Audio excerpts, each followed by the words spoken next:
Hello, B. Yes, agree ako sa'yo. This is the life that I once dream of talaga. Since high school, senior high to college, and then ngayon apprentice na. Biruin mo ilang years nang nakalipas.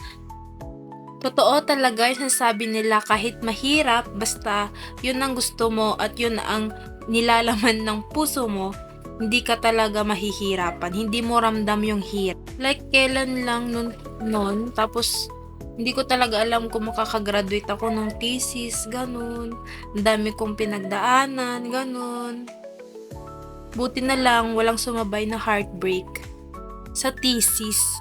Tapos after graduation, pumunta na sa mga kanya-kanya ng buhay namin.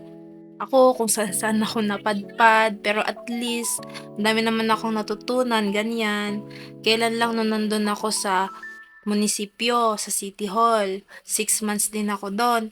Tapos ngayon, unexpected, this 2026, napunta naman ako sa construction, which is good kasi experience basis talaga ang board exam, sabi ng karamihan.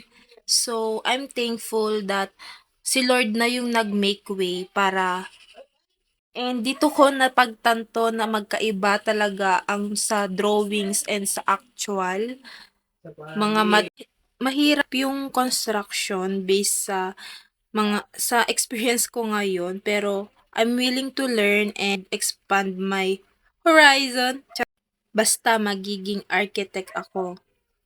Trust the Lord. Amen.